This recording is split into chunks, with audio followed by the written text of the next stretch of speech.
I ask for your indulgence with this presumption to send you this, but I had a chance to talk to James just a few minutes ago, and I just wanted to offer the board a couple of comments that from the experience here in Newtown and other places.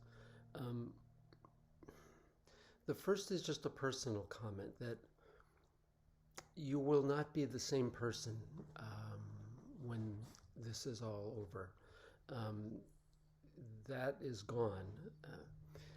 That doesn't have to be a bad thing. It can be a new and wonderful thing, potentially. Out of this horror can come something wonderful. Tragic, but wonderful.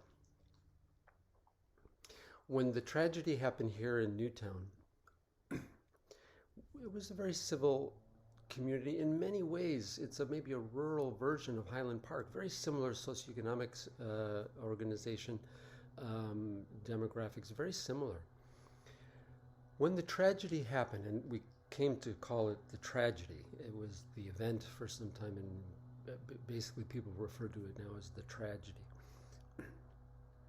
When it happened, it felt as if all of the artifice of our external lives was just shorn from us. Every bit of sense of who we are in our positions or our titles, our religious communities, our political affiliations, none of that mattered. None of that counted. It was all ripped from us.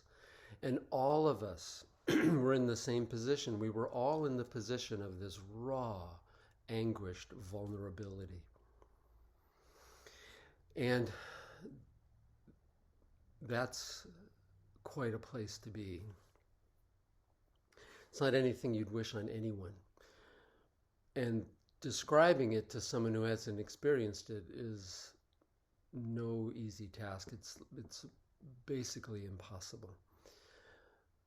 But from that place, something very fundamental about our humanity was mobilized.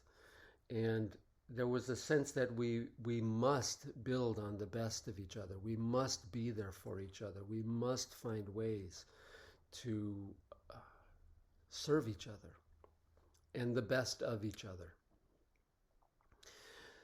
That's the lesson. That's what the arts community can do, maybe like no other force in the community. The religious communities, if they have their acts together, can speak to that well. In Newtown, they were able to. But it really is the arts community who can find means of expressing this sense of transformation, tikkun olam, to repair the world, to repair the sense of hope in a humanity that could produce a horror like this.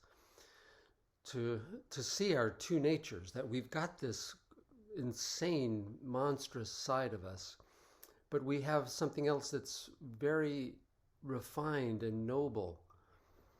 And it really is the job of the arts now to state that very clearly. The other point I wanted to just make briefly is the long haul. What we did in New York City, what we've done in Newtown and other places, is pepper the community with as many people as possible trained in ways to expand the way we view each other. Because suffering has the tendency to pull us inwards and make us more tribal, to make us more insular, to make us more, protective. So we see harm where there isn't, or we see something to blame when it's not blameworthy. We see an attack or an insult when there isn't one. We're either more defensive or more offensive. That would be a tragic outcome of this. If the social fabric were weakened because that part of the trauma was not tended to. As a psychiatrist, I know how the traditional model works with working individually, maybe with families and dealing with symptoms. But this wound is much bigger and much more pervasive than just what happens to individuals and the production of symptoms. Some very fundamental issues have to be addressed. How do we reconstruct a sense of hope in a world or in humanity when this kind of event can happen? This is a deep wound that has to be addressed, and the arts are the way to examine that, to pursue that question. And if there's no goal to reach for that's worthwhile, then what is there that mobilizes any of the noble qualities in me? Why would I want to look for anything noble in myself? Right? That could then reach that goal. And the thing that connects those two is our motivation, our sense of a goal and our sense of who we are, our own capacity. If we mobilize those in a noble way, motivation can be rekindled. But motivation towards building something better and new and bigger. And out of all of this, community can be reformed in a way that's not based on despair or tribal identities, smaller identities. This is the thing that has to be resisted in the long haul. How does Highland Park become bigger and more inclusive and more dynamic in its diversity and celebrating its unity in that diversity? Because the benefits of it become obvious. This is what I would call successful suffering. Unsuccessful suffering would be being overwhelmed by despair and paralysis and isolation and defeat. Successful suffering would be finding that humble place, that raw, vulnerable place of hurt that sees in that suffering the suffering of others, and then can join with others in compassion and mobilize with others to care for each other. This is what generates true civilization. The final thing would be to say that there are wounded healers amongst you, that in the idea of suffering successfully is this notion of a wound and a healer.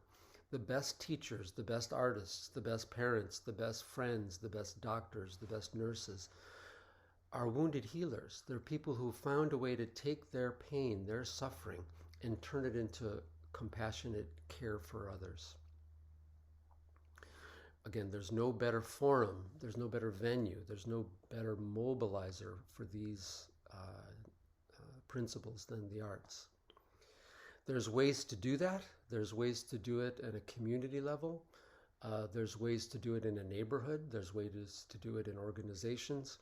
But the long view of this is, again, not just managing this time now, but looking towards how to steer this traumatic process into a transformative process. There's many other things I'd share with you, friends, but I apologize for intruding on you like this. But I wanted to give you some sense of hope, and I couldn't be prouder to be a part of the Newtown community and the dear, dear friends that we have here. And this notion of grief as being a form of love, and that don't be afraid of the grief, don't be afraid of the tears, don't be afraid of the heartbreak.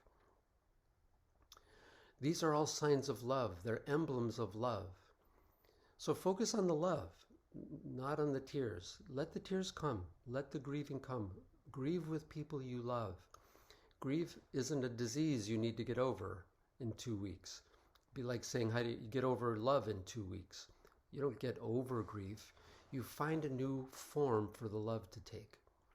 Again, perfect platform for the arts.